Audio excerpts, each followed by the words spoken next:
प्रार्थना। मेरे नाथ, मैं आपको भूलूं नहीं। मेरे नाथ, मैं आपसे दूर ना रहूं। आप मुझसे दूर ना रहें। मेरे नाथ, आप अपनी कृपा सदा सब पर बनाए रखें। जय श्री कृष्ण, जय श्री राधे, जय भगवद गीते, जय गौ माता, जय गुरुदेव।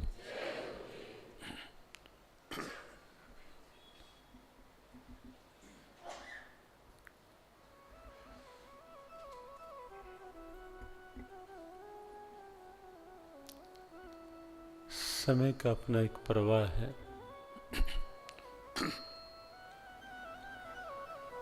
जो लगातार चलता रहता है, रुकता नहीं है, लौटता नहीं है, एक रूप चलता है। समय की गति कम भी नहीं होती, समय की गति तेज भी नहीं होती। समय खरीदा भी नहीं जा सकता। समय किसी के हाथ का नहीं है।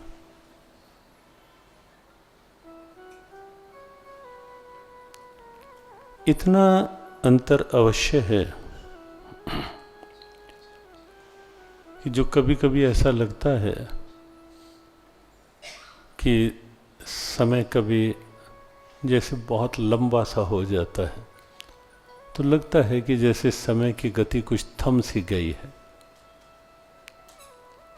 कुछ कम सी हो गई है। और कभी कभी ऐसा भी लगता है कि जैसे समय का पता ही नहीं चला, समय कैसे बीत गया। ये दोनों बातें समय के साथ कई बार जीवन में आप सबने देखी होंगी, अनुभव की होगी। कभी लगता है कि समय जैसे बहुत भारी सा है, बहुत लंबा सा खिंच हो गया है समय। लेकिन समय के साथ जुड़ी सच्चाई यह है कि न तो समय की गति कभी कम होती है, न तेज होती है। इस समय के साथ जुड़ा मनोविज्ञान है, एक साइकोलॉजी। वो ये कि जब कोई आनंद का समय होता है तो पता ही नहीं चलता समय का कि समय कैसे बीत गया। और जब भगवान ना करे, कोई समय ऐसा होता है जब कुछ मेरे अनुकूल नहीं होता, कुछ ऐसी स्थिति होती है जो मन डाइजेस्ट नहीं कर पा रहा, जो मन आसानी से टॉलरेट नहीं कर पा रहा, कुछ परिस्थिति कुछ भारी सी लगती है जब, तो उस समय लगता है कि मानो समय ही कुछ लंबा हो गया। आप अनुमान लगा सकते हैं इससे। कभी जब गहरी नींद होती है, ये अपनी इंडियन साइकोलॉजी या इंडियन स्पिरिचुअलिटी, ये आपस में बहुत एक दूसरे के साथ इंटर कनेक्टेड, इंटरमिंगल्ड से सब्जेक्ट हैं सारे। और ठीक से इसको समझ लिया जाए ना, तो जीवन को सहजता से जीना आ जाता है। और अध्यात्म जो है वो जीवन को जीने का नाम है। जीवन को अच्छे से जीने का नाम अध्यात्म है। जीवन को आनंद से जीने का नाम अध्यात्म है। जीवन सही से जिया जा सके, उसके लिए अध्यात्म है। जीवन का सही लाभ ले पाएं और प्रभु कृपा कर दें तो इस जीवन से सही लाभ दे पाएं, उसके लिए अध्यात्म है। और कई बार जब ऐसा होता है कि लाभ किसी को देना तो दूर की बात, इस जीवन से हम स्वयं नहीं इस जीवन का सही लाभ ले पाते। अध्यात्म सिखाता है और श्रीमद् भगवद गीता बड़े सीधे, सहज, वैचारिक, व्यवहारिक और वैज्ञानिक अध्यात्म का प्रतिनिधि शास्त्र है, जिसका नाम है श्रीमद् भगवद गीता। और यही कारण है कि विश्व भर के लगभग हर विचारधारा के जो खुले मन के उदार चिंतक रहे, उन्होंने गीता को स्वीकारा। या यूं कहें कि वो गीता की दिव्यता को स्वीकार किए बिना रह ही नहीं पाए, तो भी शायद कोई अतिशयोक्ति नहीं होगी, एक्सैलरेशन नहीं होगी। बिल्कुल सही स्थिति है।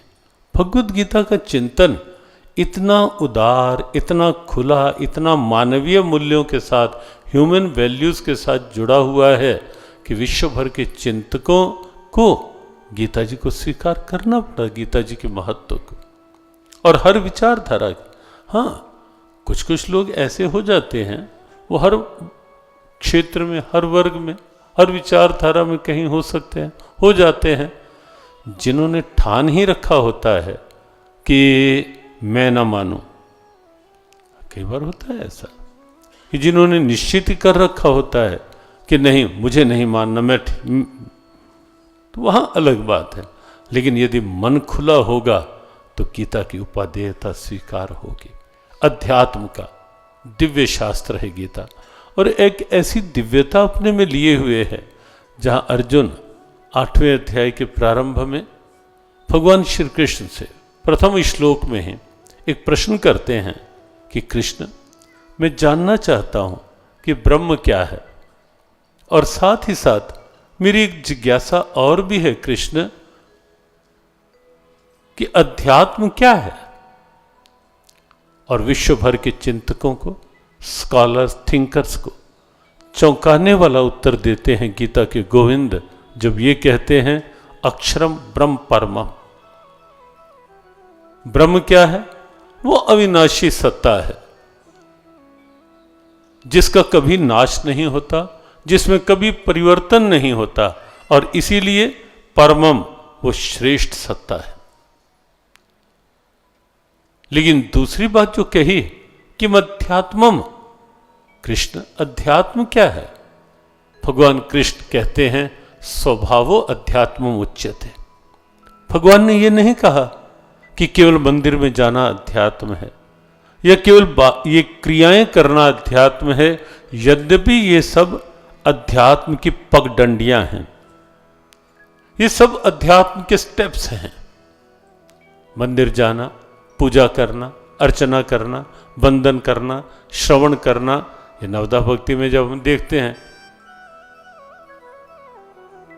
श्रवणम, अर्चनम, वंदनम, विष्णु स्मरणम, पाद सेवनम, ये जो क्रम आता है, या शबरी को जब नवदा भक्ति का उपदेश दिया गया, प्रथम भक्ति संतन कर संगा, दूसरी रतिमम कथा प्रसंगा, गुरुपद पंकज सेवा, तीसरी भक्ति अमान, चौथी भक्ति मम गुणगन, करें कपट तज गान, मंत्र जाप मम दृढ़ विश्वासा, पंचम भजन सुवेद प्रकाशा, छठदम शील विरत बहुकर्मा, नृत्य निरंतर सज्जन धर्मा, सातम सम्मोहि मैं जग देखा, मोते संत अधिक करी लेखा, आठम यथालाभ संतोषा, सपने हो नहीं देखे ही पर दोषा, नवम सरल नवम सरल सब सम छलहीना, मम भरोस ये हर्ष न दीना।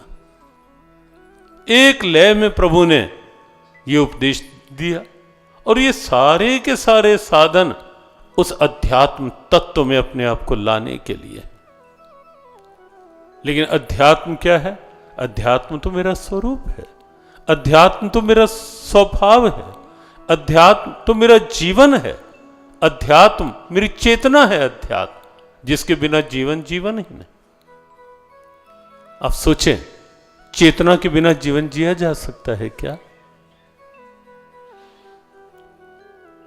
करंट ना हो, इस माइक का उपयोग कुछ हो सकता है क्या? जो लोग ये कहते हैं कि कहां है वो चेतना, दिखाई तो देती नहीं, हम कैसे माने? जो आजकल के पढ़े लिखे कई बार ऐसे प्रश्न करते हैं, तो हम उनसे पूछते हैं कि बिजली का करंट आपको दिखाई देता है क्या? लेकिन मानोगे या नहीं कि बिजली के करंट से ही ये सब उपकरण अपना अपना काम कर रहे हैं, और जैसे ही करंट अलग होता है धरे रह जाते हैं सब उपकरण, कोई उपयोग हो ही नहीं पाता। ऐसे ही वो डिवाइन करंट, वो चेतना, वो डिवाइन करंट है, और वही अध्यात्म का तत्व है, और उसके बिना जीवन जीवन ही कहां है। और इसीलिए ये बात आज प्रारंभ स्वाभाविक ही हुई कि जीवन की पूर्णता है अध्यात्म के साथ, जीवन का आनंद है अध्यात्म, जीवन की ऊर्जा है अध्यात्म। और यही कारण है जो कल अब संकेत चला था कि मीरा ढेरों विपरीत परिस्थितियों में रहकर भी ऊर्जा से भरपूर जीवन जी लेती है। क्यों? क्योंकि अध्यात्म आधार है। और राणा सब सुविधाएं होते हुए भी बिल्कुल ऊर्जा विहीन सा जीवन। ऊर्जा विहीन जीवन कौन सा होता है और ऊर्जावान जीवन कौन सा होता है? एक एक वाक्य में कल संकेत किया था कि आज के सत्र में हम कुछ सूत्रात्मक सी चर्चा, बिल्कुल व्यवहारिक, और सत्संग नाम ही उसी स्थिति का है जो सीधा सीधा मेरे व्यवहार को छू ले, और केवल छू ही नहीं ले, मुझे अंदर से एक प्रेरणा दे, प्रेरणा जगा दे कि नहीं, जीवन का रूप तो ये है, ये जीवन का असली रूप नहीं है, ये जीवन जीने का वास्तविक ढंग नहीं है कि सब कुछ है पर शांति नहीं। इसे आप कैसे मान लोगे कि जीवन का यही सही ढंग है?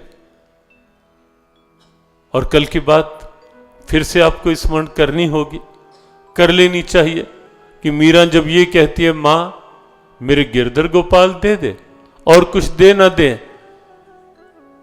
मैं मान लूंगी कि सब कुछ मुझे मिल गया, और अगर मेरे ठाकुर मुझे नहीं देगी मां, मुझे लगेगा कुछ भी नहीं। और सच में जीवन में ये अगर सोच बन जाए कि मेरे जीवन की पूर्णता, मेरे जीवन की परफेक्शन, मेरे जीवन का आनंद तो मेरे गोविंद के साथ है, मेरे प्रभु के साथ है, बिना उसके नहीं। कुछ भी पालूं, कुछ भी कर लूं, कुछ भी बना लूं, कितना कुछ कर लूं, लेकिन जब तक उसका साथ नहीं है, वो नहीं है मेरे साथ, उसकी कृपा मेरे साथ नहीं है, जीवन का पूरा आनंद मिल ही नहीं सकता। इसलिए अध्यात्म बहुत आवश्यक है। जीवन को आध्यात्मिक बनाए। व्यवहार तो करने हैं, कहीं नहीं रोका जा रहा, कोई नहीं रोकता, कोई नहीं कहता, कोई संत, कोई ग्रंथ ये नहीं कहते कि अपने कर्तव्य कर्मों को बीच में छोड़ दो, बिल्कुल भी नहीं।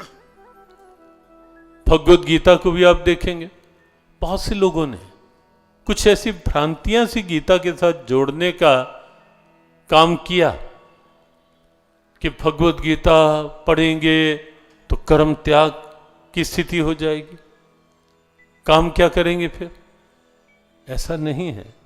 भगवद गीता कहीं भी एक भी शब्द गीता जी में आप ऐसा नहीं बता सकते जहां भगवान गोविंद ने कर्मों के त्याग की बात कही हो। हां, ये बात बार बार गीता जी में आप पाएंगे, कर्मों का त्याग नहीं, त्याग भाव से कर्म करते रहो, त्याग भाव से कर्म करते रहो। और त्याग भी गीता का परिवार का त्याग नहीं, व्यापार का त्याग नहीं, व्यवहार का त्याग नहीं, और कर भी नहीं पाओगे जब तक प्रारब्ध है। अर्जुन भागना चाह रहा था ना, लेकिन गीता के कृष्ण ने कहा, पार्थ तो भले ही हठपूर्वक भाग ले, लेकिन तो भी तेरी प्रारब्ध कहीं ना कहीं तुझे फिर से व्यवहार में खींच कर ले आएगी। और इसलिए तो पहले से कुछ ऐसी युक्ति बना ले जीवन में साथ साथ कि जहां व्यवहार भी होता रहे और उसके प्यार का आधार भी साथ साथ बना रहे। आध्यात्मिक जीवन और भौतिकवादी जीवन, उसमें अंतर क्या है? केवल एक एक वाक्य में समझते चले। आध्यात्मिक जीवन वो है, इसको हम आत्मनिरीक्षण के रूप में भी ले सकते हैं। हम अपना अपना निरीक्षण भी कर सकते हैं कि हम वास्तव में किस सीमा तक आध्यात्मिक बन चुके हैं या बनने की प्रक्रिया में हैं। कई बार होता है कि कुछ स्वयं को हम ओवर जज कर लेते हैं, और कभी कभी ऐसा भी होता है कि दूसरे चढ़ा देते हैं। बड़े भगत जी, नहीं, अन्यथा ना लेना इसको, हम किसी पे व्यक्तिगत नहीं कुछ कहना चाह रहे, ना कह रहे हैं। हाँ, कई बार किसी को लगता है, एक बार कहीं थे तो एक बुजुर्ग माता बाद में कहने लगी, महाराज जी आज तो सारा सत्संग जानबूझ के आप मेरे ऊपर ही कर रहे थे। हमने कहा, माता ऐसा नहीं होता कि पर्टिकुलर किसी को जानबूझ के वो करके लक्ष्य में लेके। हाँ, फिर भी हमने कहा कि मैया अगर तुझे लगा है कि मेरे ऊपर कर रहे थे तो अपना सौभाग्य मान। ये भी तो सोच हो सकती है ना कि अगर मेरे लिए मेरे ऊपर ही हो रहा है सत्संग, सौभाग्य मानो। और अगर लग रहा है कि कहीं ना कहीं सत्संग में ये जो बातें कही जा रही हैं तो सही मेरी कमियां ये, तो उसको दूर करने का प्रयास कर लें। इसी का नाम तो सत्संग है। हाँ, इसलिए हाँ, कोई अन्यथा ना ले, हमें या हमें या हमें या इसको या उसको, बिल्कुल भी नहीं। और एक हम सबको थोड़ा स्वभाव में ऐसा बनाना भी चाहिए, होना भी चाहिए ऐसा कि हम ये उंगली ना दूसरों की ओर करना छोड़ दें। अध्यात्म का बहुत सा तत्व तो वहीं से आना शुरू हो जाएगा अंदर, बहुत सा तत्व वहीं से आना शुरू हो जाएगा।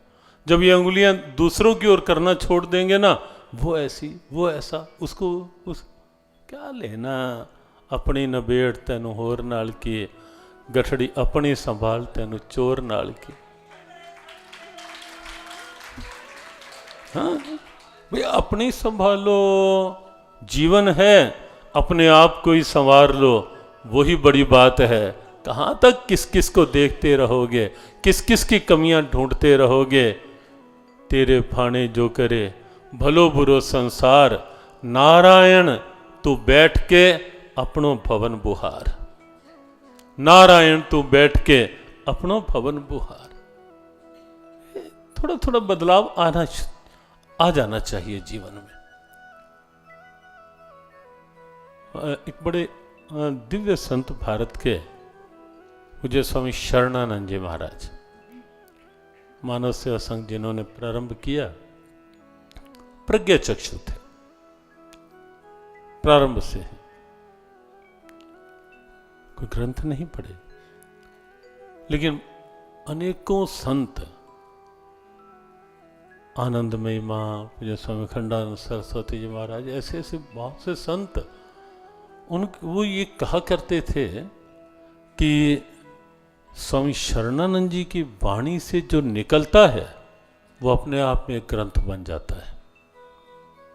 कहीं कहीं होता है कि कोई ग्रंथ पढ़ करके बात करता है, लेकिन कहीं कहीं किसी की बात ग्रंथ बन जाती है, ग्रंथ का प्रमाण बनता है। स्वामी शरणानंद जी महाराज उस श्रेणी के संत थे। उनसे किसी ने पूछा कि जीवन का सबसे बड़ा दोष क्या है, तो उन्होंने कहा, दूसरों के दोष देखना ये जीवन का सबसे बड़ा दोष है। पर दोष दर्शन ये जीवन का सबसे बड़ा दोष है। और नत्था सिंह जी ने एक अपने गीत में लिखा, दूसरों के गुण अपनी गलतियां देखा करो, जिंदगी की हूबहू तुम छलकियां देखा करो। हो सके तो आज से, तो कल बात कही थी, कुछ सूत्रात्मक जीवन के लिए इशारे, हो सके तो आज से कुछ ऐसा बना लें, कुछ ऐसा कर लें कि नहीं, दूसरों की अच्छाई, क्योंकि मन का एक स्वभाव है, मन के साथ जुड़ा हुआ एक मनोविज्ञान, साइकोलॉजी है। मन जैसा चिंतन करता चला जाता है ना, वैसा ही ये बनता चला जाता है। मन की अपनी कोई आकृति नहीं, कोई आकृति नहीं। किसी भी डॉक्टर के किसी भी इक्विपमेंट में आजकल कितने ही साधन हो गए। पहले केवल एक्सरे या बहुत होता था, अल्ट्रासाउंड हो गया, लेकिन आज कितनी तरह की स्कैनिंग हो जाती है। पूरी शरीर की स्कैनिंग बिल्कुल सामने आ जाता है, शरीर का सब कुछ, बारीक से बारीक नसों का, कई तरह की MRIs हैं। लेकिन कोई उपकरण ऐसा नहीं है जो ये दिखा पाए कि आपका मन कहाँ है, मन क्या है, उसकी शक्ल क्या है, उसका आकार क्या है, प्रकार क्या है। कोई उपकरण है ही नहीं। क्यों? क्योंकि मन का कोई आकार है ही नहीं। केवल विचारों का प्रवाह है मन। Flow of thoughts is mind. विचारों का प्रवाह, जो अंदर विचार चलते हैं, यही मन है। और जैसे जैसे चिंतन आप करते जाओगे ना, जैसा चिंतन, ये मन वैसा ही आकार लेता चला जाएगा।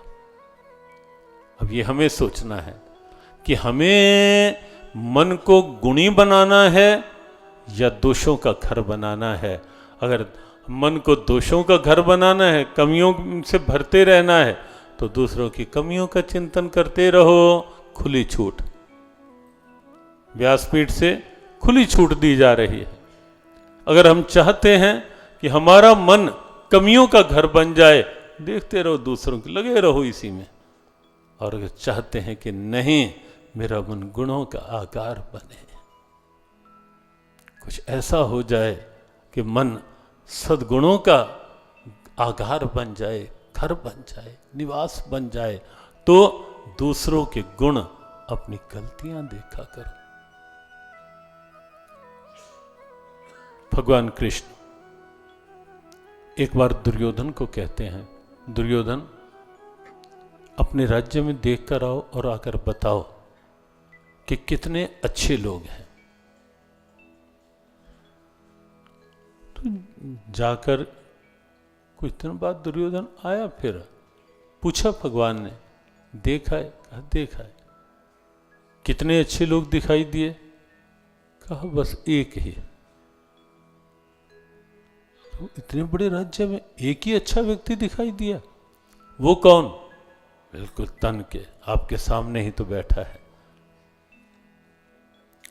भगवान ने कहा ठीक है। युधिष्ठिर को बुलाया, कहा धर्मराज जाकर देख कर आओ कि राज्य में कितने बुरे लोग हैं। कुछ समय बाद युधिष्ठिर आए, कहा धर्मराज देखा है? कहा देखा है प्रभु। कहा कितने बुरे लोग दिखाई दिए? कहा एक।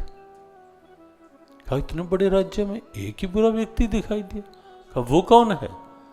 सर झुकाया, आंख नीचे कर ली और कहा आपके सामने ही बैठा है। अनुमान लगाओ ये क्यों? आंख पर जैसा चश्मा लगा होगा ना, आंख वही देखेगी। अगर आंख पर अपनी आंख पर बुराई का चश्मा चढ़ा हुआ है तो सर्वत्र बुराई ही बुराई दिखाई देगी। और क्योंकि अपनी आंख अपने को देख नहीं पाती, अपने को देखने के लिए तो कोई दर्पण जरूरी होता है। और इसीलिए आवश्यकता पड़ती है किसी संत की या किसी ग्रंथ की, जो अपने को सही दिखा दें। संत और ग्रंथ जीवन के दर्पण माने गए।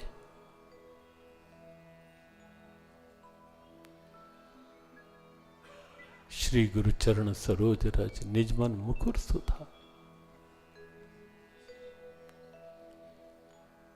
जो सही दिखा दें, वरना बुराई का चश्मा लगा होगा आंख पर, सब बुरे ही बुरे दिखाई देंगे। अपने को देख ही नहीं पाते, अपने आप को लगेगा मैं ही ठीक। और ऐसे ही अच्छाई का चश्मा लगा होगा तो सब अच्छे ही अच्छे दिखाई देंगे। और इसीलिए महापुरुष जैसे जैसे आप पाएंगे, ऊंची अवस्था में जैसे जैसे पहुंच गए, अब कबीर जैसे महापुरुष जब ये कहते हैं कि बुरा जो देखन मैं चला, बुरा न मिला कोई, जो घट खोजा अपना, मुझसे बुरा न कोई। सोचो, कबीर उस श्रेणी में आ सकते थे? कल्पना की जा सकती है क्या? बिल्कुल भी नहीं। लेकिन कबीर ने कहा, अनुमान लगा सकते हैं हम, हम नहीं चंगे, बुरा नहीं कोई गुरबानी। तो एक स्वभाव ये बनाए कि दूसरों की कमियां, दूसरों की ओर इशारे, हम अपने को दे, अपने को सुधारें। बात चल रही थी, हम उसी बात पर लौट आए कि कभी कभी या तो हम स्वयं को ओवर जज कर बैठते हैं, और या दूसरा कोई कह देता है कि ये तो बड़े भगत जी हैं, ये बड़े, ये तो। और जब जब कोई कहे, सच ये है कि जब लोग बहुत अधिक प्रणाम भी कर रहे होते हैं तो उस समय और अंदर से बच के रहना पड़ता है। अंदर ही अंदर प्रभु से कि प्रभु कृपा बनाए रखना, कृपा बनाए रखना, कृपा बनाए रखना। करो कृपा, करो कृपा सरकार श्याम, ऐसी करो कृपा, करो कृपा, करो कृपा सरकार श्याम, ऐसी करो कृपा। करो कृपा, करो कृपा सरकार श्याम, ऐसी करो कृपा, करो कृपा, करो कृपा सरकार श्याम, ऐसी करो कृपा। हो सबका उद्धार श्याम, ऐसी करो कृपा, हो सबका उद्धार श्याम, ऐसी करो कृपा। हो सबका उद्धार श्याम, ऐसी करो कृपा, हो सबका उद्धार श्याम, ऐसी करो कृपा। करो कृपा, करो कृपा सरकार श्याम, ऐसी करो कृपा, करो कृपा, करो कृपा सरकार श्याम, ऐसी करो कृपा।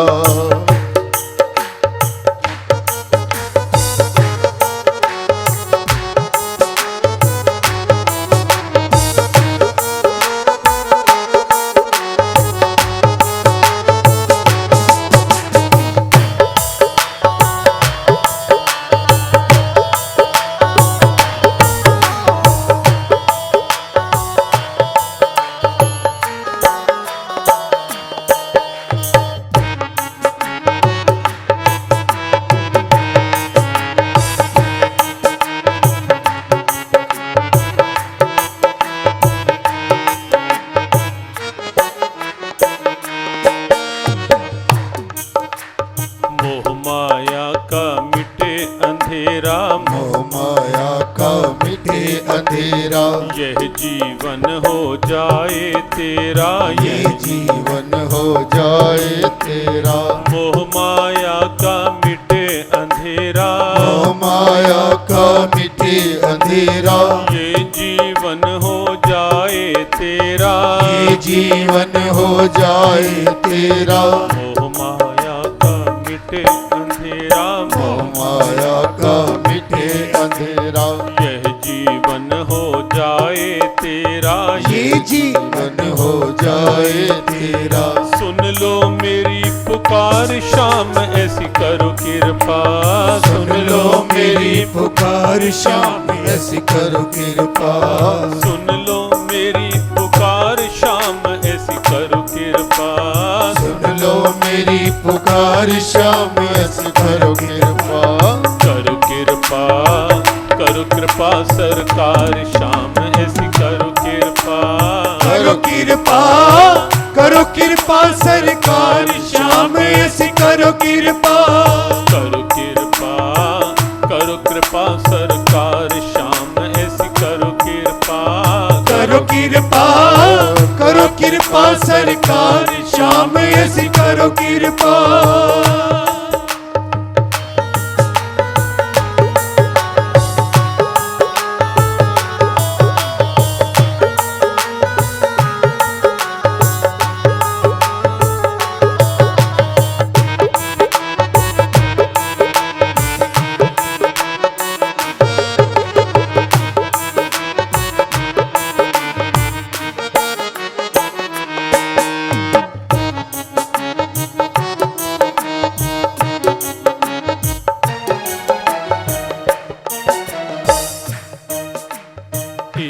भिखारिन खड़ी द्वारे, एक भिखारिन खड़ी द्वारे, भिक्षा दे दो श्याम प्यारे, भिक्षा दे दो श्याम प्यारे।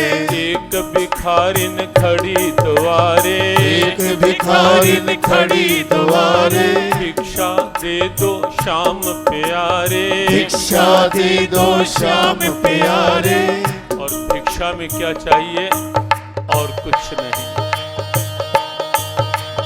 मोहे नदी जो विसार श्याम ऐसी करो कृपा, मोहे नदी जो विसार श्याम ऐसी करो कृपा, मोहे नदी जो विसार श्याम ऐसी करो कृपा, मोहे नदी जो विसार श्याम ऐसी करो कृपा, करो कृपा, करो कृपा सरकार श्याम ऐसी करो कृपा, करो कृपा, करो कृपा सरकार श्याम ऐसी करो कृपा, करो कृपा, करो कृपा सरकार श्याम ऐसी करो कृपा, करो कृपा, करो कृपा सरकार श्याम ऐसी करो कृपा।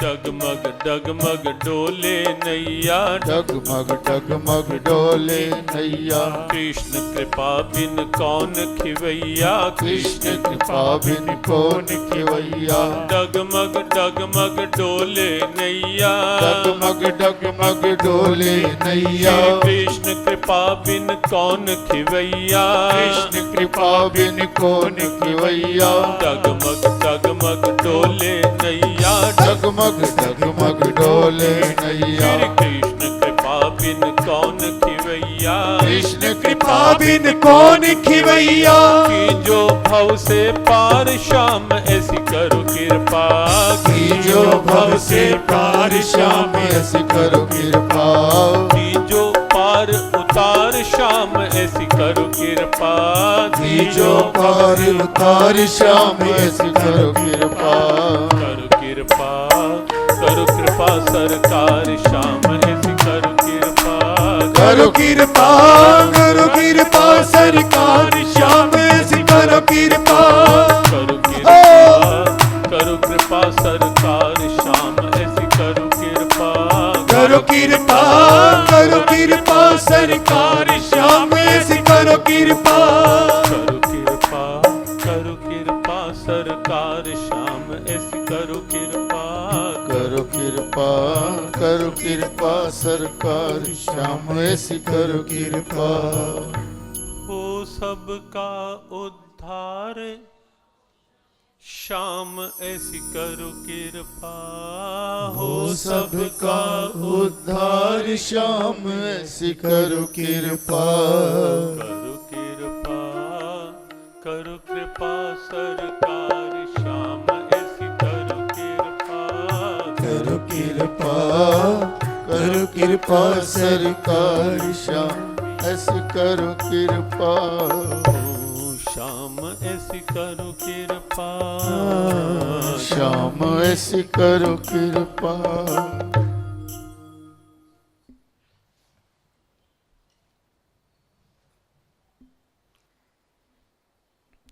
बात चल रही थी कब माने, कैसे माने कि अध्यात्म हमारे जीवन में, क्या केवल दूसरों के कहने से मान ले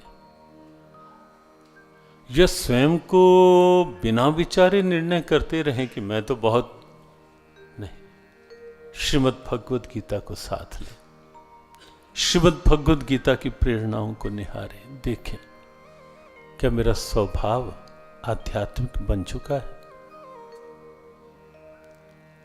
और स्वभाव आध्यात्मिक बन चुका है अर्थात क्या मेरे स्वभाव में अभी तक भी ईर्ष्या, द्वेष, आवेश, क्रोध भरे हुए हैं, या उसके स्थान पर मेरे भीतर स्वाभाविक गोविंद का स्मरण भरा हुआ है, प्रभु की याद भरी हुई है। और याद भी फिर प्रत्येक व्यवहार के साथ, प्रत्येक व्यवहार के साथ। कभी कभी जो खाली बैठे ना, स्वाभाविक अपने को देख लें कि मेरा मन कहाँ है। खाली बैठे हैं, कुछ कर तो रहे नहीं, जरूर मन को घुमाए रखना है। क्या लाभ है उसका? कई बार होता है रात को विश्राम में गए, लेटे लेटे भी दिमाग चलता रहता है, उससे बचें। इस दिमाग को व्यर्थ ना चलाएं। ये व्यर्थ की ऊहापोह, उधेड़ बुन, इसकी बात उसकी बात, पता नहीं कहां कहां की बातें भर के रखेंगे। बड़ी कमजोर नसें हैं दिमाग की। कोई डॉक्टर बैठे हों यहां, या किसी से पूछ लेना, मस्तिष्क की नसें, दिमाग की नसें, बहुत सी नसें बाल से भी ज्यादा बारीक हैं, और न जाने उसमें कितना कितना कचरा भर लेते हैं हम, कितना कितना कचरा भर के रखते हैं संसार का, और भारी बनाए रखें। अर्थ कुछ नहीं। भगवत गीता में कर्म में अकर्म और अकर्म में कर्म, ये दो स्थितियां बताई गई। कर्म में अकर्म है, कर रहे हैं, कुछ नहीं कर रहे, आध्यात्मिक स्थिति। ऐसा नहीं कि कर नहीं रहे, कर रहे हैं, जितना अधिक से अधिक हो रहा है कर रहे हैं, लेकिन करते हुए भी कुछ नहीं कर रहे। क्यों? क्योंकि करते हुए कर्तापन का अभिमान नहीं। भगवद गीता ने अनेक बार कहा, कहीं सर्वारंभ परित्यागी कहा, कहीं अहंता ममता के त्याग की सीधी सीधी बात कही, निर्ममो निरहंकारः कहा कहीं, और कहीं कहीं गीता के कृष्ण ने थोड़े रोष के शब्द में कहा, अहंकार विमूढ़ आत्मा कर्ता अहमिति मन्यते। अर्जुन, तो विचार कर, ये प्रकृति किसके इशारे से चल रही है पार्थ? और अगर कोई भी विचार करके देखे, ये पूरी प्रकृति का संचालन किसी मानव के कारण से हो रहा है, किसी वैज्ञानिक के कारण हो रहा है क्या? और अगर प्रकृति का संचालन किसी वैज्ञानिक के हाथ में होता तो जो प्राकृतिक प्रकोप आ जाते हैं, मौसम विभाग इतना ही तो आपको बता देगा ना कि 2 दिन बाद, 4 दिन बाद वर्षा हो सकती है, या अमुक स्थिति हो सकती है, ऐसा वातावरण बन सकता है। लेकिन अगर आप ये सोचें या ये चाहें कि मौसम विभाग ये कर दे कि बरसात होनी है, और हमारा तो उस दिन बहुत बड़ा फंक्शन है, और आप इधर से सिफारिश लगवाएं, उधर से सिफारिश लगवाएं कि कुछ ऐसा करो, इन 2-3 घंटों में बरसात नहीं होनी चाहिए। हाँ, लुधियाना में कोई ऐसी संभावना कहीं भी नहीं दिखेगी, विश्व भर में नहीं, विश्व भर में नहीं कहीं दिखेगी। मौसम विभाग भविष्य के बारे में संकेत कर देगा, लेकिन उस मौसम को अपने इशारों पर चला सके, ये तो किसी के हाथ का नहीं है ना। ये तो दुनिया बनाना, बना के फिर चलाना उसी का काम है।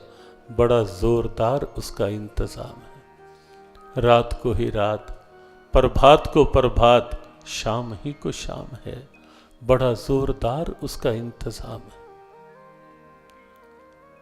कभी देखा आधी रात में कभी अचानक सूर्य उदय हो गए हों? हाँ, गोविंद प्रभु चाहें फिर तो जब उदय कर दें, जब अस्त कर दें। प्रतिज्ञा पूरी करवानी थी अर्जुन की, और केवल दृष्टि की सूर्य नारायण की ओर। सूर्य नारायण समझ गए और ऐसी स्थिति बन गई कि सूर्य अस्त हो गए और प्रतिज्ञा जिस ढंग से पूरी करवाई, कौरवों ने देखा, जयद्रथ को लेकर आ गए कि तमाशा देखेंगे। अर्जुन ने प्रतिज्ञा की है स्वयं को चिता पर बिठाने के। वैसे तो अर्जुन किसी के हाथ आने वाला था नहीं, ये अपनी भली स्वयं चढ़ जाएगा आज। और ढोल पीटते हुए आए और जैसे ही जयद्रथ को लेकर आए तमाशा देखने के लिए, स्वामी राम ने एक जगह लिखा, तमाशा खुद न बन जाना तमाशा देखने वालों। आए लेकर के तमाशा देखने के लिए। जयद्रथ सामने था, पांडव पक्ष में निराशा थे, लेकिन प्रभु ने ऊपर निहारा, हल्की सी मुस्कान के साथ सूर्य नारायण समझ गए अस्त का उस समय नहीं था, अस्त हो गए। और जैसे ही फिर दृष्टि उधर की, सूर्य नारायण फिर प्रकट हो गए। हाँ, उसके इशारे पे तो चाहे वो कर दे, क्योंकि उसके इशारे पे चलता है सब कुछ, लेकिन किसी के हाथ में नहीं है प्रकृति। प्रकृति को छोड़ो, अपना शरीर अपने हाथ में है क्या? अपने शरीर की व्यवस्थाएं अपने हाथ में है क्या?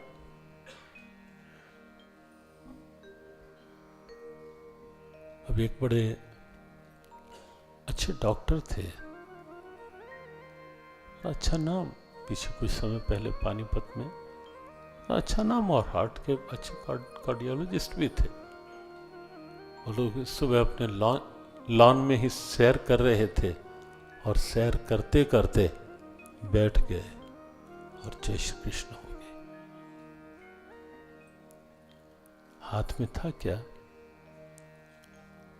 अंदर का सिस्टम कैसे चल रहा है, किसके हाथ में है?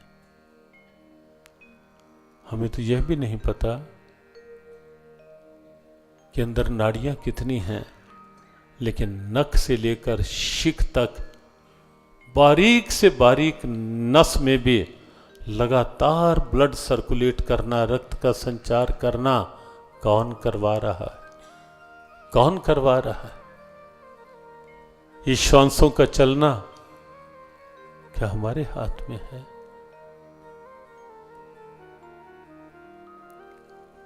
तो श्वासों के हर तार में रम रहा है। कभी अगर ऐसी आवाज अंदर से आ जाए, तो धड़कन के हर साज में बज रहा है। कभी भूल कर भी, जब ये निश्चित हो जाएगा ना कि तू श्वासों के हर तार में रम रहा है, तो धड़कन के हर साज में बज रहा है, तब ये भी स्वाभाविक हो जाएगा, कभी भूल कर भी न तुमको भुलाऊं, हे नाथ नारायण वासुदेव। स्वाभाविक, ये तो वो है, तो ये सब चल रहा है, तो करता कौन? ये विचार कर लेना। अध्यात्म का लक्षण, मैं नहीं कर रहा। जिस समय अंदर से ये बात आ जाए ना, मैं नहीं कर रहा, करने वाला तो तू ही तू, तू ही तू, तू ही तू। जब ये मैं की जगह तू ही तू की आवाज अंदर से आने लग जाए, तो समझ लेना अध्यात्म जाग रहा है, अध्यात्म जाग रहा है। और अब अध्यात्म का सही पथ मिल रहा है। कर्म के साथ कर्तापन का अभिमान और सच्चाई को स्वीकारें। भगवद गीता सच्चाई को स्वीकार करवाने वाला ग्रंथ है, और सच्चाई यही है कि मैं नहीं कर रहा, सब उसकी कृपा से हो रहा है। और कोई ये चाहे कि ये जानना कि कहाँ है परमात्मा, अरे पगले तेरी आंखों की रोशनी वही तो है, तेरी वाणी का शब्द वही तो है, तेरे हृदय की धड़कन वही तो है, तेरे श्वासों का आवागमन वही तो है, उसी के कारण तो है कर्तापन का अभिमान। और एक बात बड़ी सीधी व्यवहार की है, देखो कर्ता बनेंगे ना तो भोक्ता भी बनना पड़ेगा। कर्ता बनेंगे तो भोक्ता स्वयं को बनना पड़ेगा। बिजली फूंकी है तो बिल तो भरना ही पड़ेगा। अब ये कहें हम कि बिजली तो 1 महीने की चलाएं और कहें कि जब वो बिल देने आए पड़ोसी को दिया, उधर दिया जाके, अरे भाई बिजली तूने फूंकी है, बिल तो तुम्हें भरना होगा। ये तो कर्म करता मानोगे तो भोक्ता बनना। और गीता के कृष्ण बहुत दिव्य उद्घोष करते हैं, आश्वासन देते हैं। 9वें अध्याय का 27वां और 28वां श्लोक पढ़कर देखना। यत् करोषि यदश्नासि यज्जुहोषि ददासि यत् तपस्यसि कौन्तेय तत्कुरुष्व मदर्पण। अर्जुन, तू जो कुछ करता है, जो खाता भी है, जो हवन दान तप यज्ञ कुछ भी करता है, तत्कुरुष्व मदर्पणम, वो सब मेरे अर्पण करता रहे, मेरे अर्पण करता रहे। और उसका परिणाम क्या होगा? अगले श्लोक में भगवद गीता में हर बात में परिणाम साथ बताया गया। शुभाशुभ फलैरेवं मोक्ष से कर्म बंधनई संन्यास योग युक्तात्मा विमुक्तो माम उपैष्यसि। भगवान कहते हैं पार्थ, तू अगर इतना कर लेगा ना कि हर कर्म को मेरे अर्पण करता चला जाएगा, उसमें अहम बुद्धि नहीं रखेगा, तो शुभ फल या अशुभ फल वो सब मैं अपने ऊपर ले लूंगा पार्थ। तेरे अंतःकरण को तो निर्मल रखूंगा, ये मेरा आश्वासन है, ये मेरा आश्वासन है। अर्थात कर्ता प्रभु को मानेंगे तो भोक्ता वो बन जाएगा। सौदा लाभ का या नुकसान का? जल्दी बताओ, समय हो रहा है। सौदा लाभ का या, क्योंकि हर बात में हमें ये सोचता है ना कि कुछ भी करें तो मुझे क्या फायदा होगा।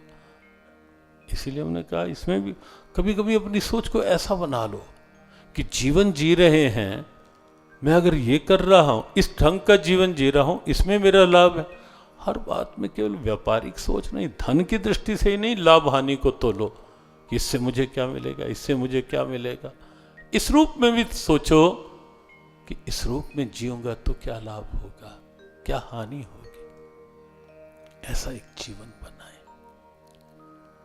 और रात को रोज सोने, रात्रि विश्राम के पूर्व के जीव गीता के जो श्लोक दिए गए उसमें यह भी दिया गया कि रोज सोने से पहले प्रभु को प्रणाम करो, अर्पण कर दो प्रभु को। और बिहारी जी के एक भक्त की बात हमें बड़ी ध्यान आती है, 1 मिनट में कह करके, रोज रात को शयन आरती के समय जाते, अपने ऊपर ओढ़ी हुई चदरिया उतारते, झाड़ते 3 बार, मुस्कुराते, बाहर निकल आते। एक दिन किसी ने पूछ लिया, बाबा ये क्या करते हो? कहा मेरा अपना ढंग है पूजा का, करता हूं जो। अब बता तो दो, हमें भी लाभ। कहा मैं तो रोज रात्रि विश्राम से पहले और बिहारी जी की शयन आरती के साथ साथ रोज की चद्दर रोज झाड़ के चला जाता हूँ बिहारी जी के चरणों में, कि दिन में जो लाभ हुआ हानि, जो सुख मिला दुख मिला, किसी ने मान दिया अपमान दिया, मैं नहीं जानता गोविंद, मैं तो अपनी चदरिया झाड़ चला हूँ तेरे चरणों में। रोज का हिसाब रोज निश्चिंत हो के सो जाऊंगा, तू जान तेरो काम जाने। जीवन का कुछ ऐसा ढंग बनाए। अध्यात्म की दिव्यता यही है, वरना जन्म जन्मांतर लग जाते हैं कि यही नहीं समझ आते कि मेरा भला किसमें और बुरा किसमें। ए जीव अनजान कुछ जानदा नहीं। ये जीव अनजान कुछ जानदा नहीं। वाकिफ अपने नफे नुकसान दा नहीं। वाकिफ अपने नफे नुकसान दा नहीं। वाकिफ अपने नफे नुकसान दा नहीं। वाकिफ अपने नफे नुकसान दा नहीं।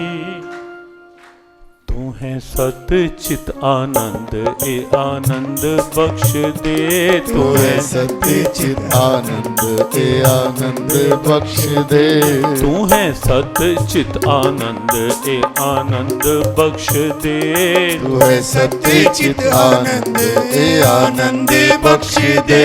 अपने प्यार ते दीदार वाला रंग बख्श दे। अपने प्यार ते दीदार वाला रंग बख्श दे। बख्शो ऐसा सत्संग वह प्रेम वाली गंग।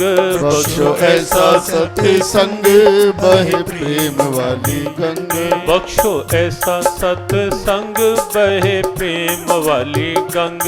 बख्शो ऐसा सत्संग बहे प्रेम वाली गंग। गोते लालये निसंग, ए आनंद बख्श दे। गोते लालिये निसंग, ए आनंद बख्श दे। अपने प्यार ते दीदार वाला रंग बख्श दे।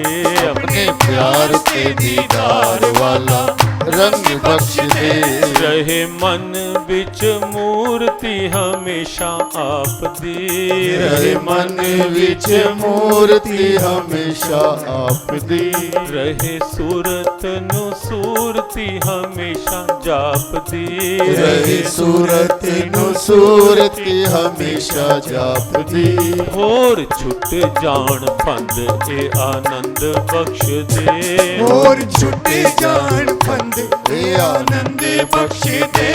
अपने प्यार ते दीदार वाला रंग बख्श दे। अपने प्यार के दीदार वाला रंग बख्श दे। तू है सत चित आनंद, ए आनंद बख्श दे। तू है सत्य चित आनंद, ए आनंद बख्श दे।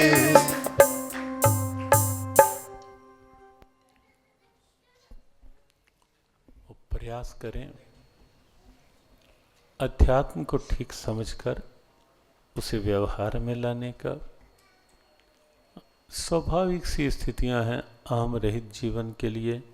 मैं नहीं कर रहा, तेरी कृपा से हो रहा है। आसक्ति रहित होने के लिए मेरा कुछ नहीं, प्रभु जो कुछ है सो तेरा है, उसका मानकर आसक्ति रहे। एक एक वाक्य में अहम रहित जीवन जीना है तो केवल एक वाक्य, मैं नहीं कर रहा, कृपा से हो रहा। कर नहीं रहा, हो रहा है। पूज्य स्वामी राम सुखदास जी महाराज की भाषा, करने में सावधानी, कर्तापन ना आ जाए, होने में प्रसन्नता, सहज स्वभाव, बड़ी आनंद की स्थितियां हैं ये। और आप स्वयं पाएंगे जीवन में कितना बदलाव सा आज, और आपको लगेगा ये वास्तव में सत्संग कितने एक बदलाव की एक ब्यार है। सत्संग केवल मनोरंजन नहीं है, केवल सुनने सुनाने तक के लिए नहीं है। सत्संग बदलाव के लिए है। और बड़ी आसानी मन बना लो ये स्थिति। और सच्चाई भी तो यही है ना, मेरा नहीं कुछ, सब कुछ तेरा है। मेरा है ये सच्चाई है या प्रभु का दिया हुआ है ये सच्चाई है? जल्दी बताओ, प्रभु का दिया हुआ है ये सच्चाई है या मेरा है ये सच्चाई है? तो आपत्ति क्या है सच्चाई को समझ के जीने की? और शांति भी इसी में है। बंधन मुक्त जीवन भी इसी से जी पाओगे। मेरा मेरा कह के बंधन मुक्त थोड़ी, बंधते जाएंगे, अपने आप को जकड़ते जाएंगे इस मेरेपन में, और मैं और मेरा यही तो है बंधन। इससे बचें। आध्यात्मिक जीवन का अर्थ अर्थात मेरा व्यवहार बोले मेरा अध्यात्म को, मेरा व्यवहार बता रहा हो मैं आध्यात्म, मेरी वाणी बता रही हो, वाणी के शब्द बता रहे हो, आध्यात्मिक है। खाना पीना बता रहा हो, व्यर्थ का अभक्ष भक्षण नहीं, किसी कीमत पर नहीं। हाँ, बड़ा कष्ट सा होता है जब कोई बताता है ना कि टीवी में दिन भर एक ऐड आती है, संडे हो या मंडे ऐसे रोज खाओ। क्या भारत में ऐसी ऐसी स्थितियां तुम दिखा रहे हो? व्यर्थ के नशा, किसी भी तरह के बीड़ी सिगरेट गुटखा नशा नहीं कर, उसके प्रेम का नशा करो, नाम का नशा करो, अच्छा जीवन। तो 3 दिन के सत्संग के बाद कुछ ऐसा मन बना लें कि अब आगे का जो जीवन होगा ना, देखो कार्यक्रम संपन्न होता है। पूज्य डोंगरे जी महाराज कहा करते थे कि सत्संग का कभी विश्राम नहीं होता, केवल आयोजन का विश्राम होता है। विश्राम केवल आयोजन का होता है, सत्संग का विश्राम नहीं होता, सत्संग समापन नहीं होता, सत्संग तो शुरुआत होता है। ये 3 दिन के बाद ये तो अब शुरुआत होगी कि 3 दिन सुना है, अब शुरुआत आगे होगी सत्संग की, या मेरे जीवन में इसका कैसा कैसा प्रभाव होना है मुझे वो देखना, ये शुरुआत करनी है अब हमें एक अच्छे जीवन की इसके साथ। तो यहाँ प्रभु कृपा हुई, स्वाभाविक संयोग बना, हमें नहीं पता कि लुधियाना जून में यहाँ निश्चित थे 3 दिन, पिछले वर्ष शायद 25, 26, 27 या ऐसी कोई तारीखें थी, हमें ध्यान है, निश्चित थी। लेकिन मेरे मन कछु और है, साहिब के कछु और, वो तो जैसी उसकी इच्छा, और कोविड के कारण नहीं हो पाया। लेकिन कहीं ना कहीं जो कि भाव अंदर बन जाता है तो उसकी पूर्ति, अगर वो भाव शुद्ध है, सही है, तो पूर्ति कहीं ना कहीं प्रभु करवा देते हैं। तो लुधियाना में स्वाभाविक ये 3 दिन का समय निश्चित हुआ। कैसे हुआ, कब हुआ, क्यों हुआ, ये तो वो ही जाने जिन्होंने प्रभु ने निश्चित करवाया, श्री कृष्ण कृपा, तो उनकी कृपा से हुआ। स्थान की बात आई तो ये भी स्थान कैसे श्री कृष्ण मंदिर बना, ये भी उनकी कृपा ही है, कोई प्रयास साध्य कुछ भी नहीं है यहाँ, ये केवल कृपा का ही खेल है। ये 3 दिन का सत्संग यहाँ श्री कृष्ण मंदिर में हो पाया, और क्योंकि कोविड के कारण से अभी कहीं ग्राउंड में या खुले में सत्संग उचित भी नहीं है और भी स्थितियाँ भी नहीं हैं, इसलिए निश्चित यही था कि इंडोर। तो ठाकुर जी ने, हमें लगता है कि ये श्री कृष्ण कृपा, यहाँ वाले श्री कृष्ण मंदिर वाले जो नटखट हैं, ये उन्होंने ही कहीं अपने भाव से खींचा होगा, और जिस ढंग से 2 दिन उस पूरे का पूरा विषय भी अपने इर्द गिर्द ही उन्होंने घुमाए रखा ठाकुर जी ने। वो 2 दिन कल हमने निवेदन किया कि अब एक दिन भगवत गीता के कुछ सूत्रात्मक चर्चा होने दो, अब आपकी चर्चा हो गई 2 दिन। श्री कल भी वैसे ऐसा हुआ नहीं कभी, विषय गीता जी को लेके ही प्रारंभ होता है, लेकिन कल भी परसों भी ठाकुर जी ने अपने भाव के इर्द गिर्द ही विषय को रखा, उनकी मौज, क्योंकि वाणी तो केवल एक निमित्त है, बोलने वाले भी वही, बुलवाने वाले भी वही, सुनने वाले भी वही, सुनाने वाले भी वही। उन्हीं की कृपा को आभार, उन्हीं की कृपा को नमन वंदन करते हुए आप सब आए, सबके लिए शुभकामना। जो नहीं आ पाए उनके लिए भी शुभकामना। बहुत से लोग कोविड के कारण भी अभी है मन में बहुत जगह कि कोविड है अभी नहीं निकलना, उनके लिए भी शुभकामना। जो आना चाहते थे नहीं आ पाए या वैसे ही नहीं आ पाए, सबके लिए शुभकामना। श्री कृष्ण कृपा सब प्रकार से सब पर बनी रहे।